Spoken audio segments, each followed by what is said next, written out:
Қажет намазы дегеніміз не? Оның шариғаттағы үкімі қандай? Қажет намазы деп өзінің де аты айтып тұрғандай, бір нәрсені қажет етіп тұрғанда, бір нәрсеге мұқтаж болып тұрғанда намаз оқып, Алладан алақан жайып сұрауды айтамыз. Мұның үкімі мұстахаб.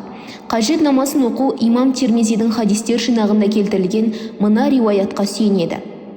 Әлде-кімнің Алладан немесе адамдардан сұрайтын қандай да бір қажеттілігі болып жатса, жақсылап дәрет алсын, содан кейін 2 рәкат намаз оқысын делінеді хадисте.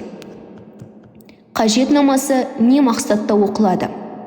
Хадисте Алладан немесе адамдардан сұрайтын қандай да бір қажеттілігі болып жатса делінген. Осыған қарағанда қажет намазы қалап жүрген халал нәрселеріне қол жеткізу мақсатында оқылады. Мысалы, қайғы мұңнан арылу, емтиханды ойдағыдай тапсырып оқуға түсіп кету, үйлену, тұрмыс құру немесе ауру сырқауынан айығып кету, сауда саттығына береке сұрау деген сияқты мұқтаж болған дүниелерін намаз оқып Алладан тілеуіне болады. Нәпсіні тізгіндеуді, күнәлі істерге бармауды, тақуалығын арттыруды да тілесе артық етпейді. Алла тағала Құран-ы Кәрімде: «Ей мүміндер, сабыр мен намаз арқылы Алладан жәрдем тілеңдер. Шынында Алла сабырлылармен бірге» дейді. Осы аятта да бір қажеттілік туғанда намаз оқу арқылы Алладан тілеуімізді айтып отыр. Қажет намазы қанша рәкағат? Қажет намазы 2 рәкағат немесе 4 рәкағат яки 12 рәкағат етіп оқуға болады. Бірақ ғалымдардың көпшілігінің тоқтамы бойынша қажет намазы 2 рәкағат. Бұған жоғарыдағы хадис дәлел. Дегенмен кейбір айтылған риуаяттарға сүйене отырып, оның 4 рәкағат екендігі немесе 12 рәкағат екендігі де айтылған. Қажет намазында оқылатын арнайы сүрелер бар ма?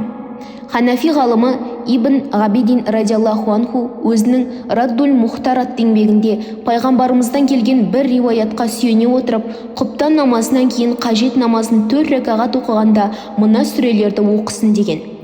1 рәкат Фатихадан кейін 3 рет Аятул Курси. 2 рәкат Фатихадан кейін 1 рет Иқлас сүресі. 3 рәкат Фатихадан кейін Фәлақ сүресі оқылады. 4 рәкат Фатихадан кейін 1 мәрте Нәс сүресі. Әйтсе де аталмыш сүрелерді білмеген кісі Фатихадан кейін өзінің білген сүресін оқи береді. Қажет намазы қай уақытта оқылғаны дұрыс? Кей ғалымдарымыз құптан намазынан кейін оқылғанын жөн санайды.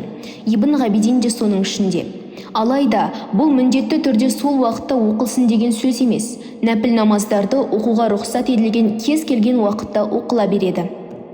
Қажет намазы қалай орындалады? Ардақты пайғамбарымыздың оған Алланың игілігі мен сәлемі болсын үйретуі бойынша қажет намазын оқитын кісі алдымен толыққанды дәрет алады. Одан кейін қажет намазын оқымаққа ниет етіп, 2 немесе 4 рәкағат әдеттегідей намаз оқиды. 2 жағына сәлем беріп, намазын аяқтаған соң «Әлхамдулиллахи роббил аламин» деп Аллаға мақтау айтады.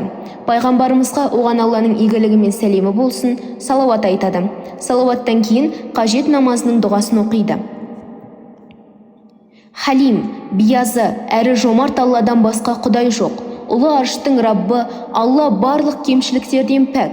Хамд және мадақ әлемдердің Раббы Аллаға ғана тән.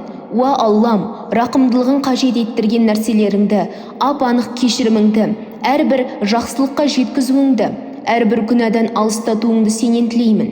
Күнәләрімді кешір, қайғы мұңымнан арылт, ризалығыңа лайық қажеттілігімді бер. Ей рақымдылардың рақымдысы Аллам.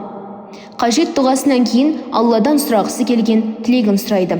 Ескерту: Аллаға жасаған дұғасының қабыл болатынына іштей сенуі шарт. Қабыл болмайтын шығар деген күмән болмауы тиіс. Өйткені ардақты Алла елшісі дұға еткеннен кейін дұғаның қабыл болатынына іштей сенуді үйретіп, дұғам қабыл болмай жатыр деп асығудан тыйған.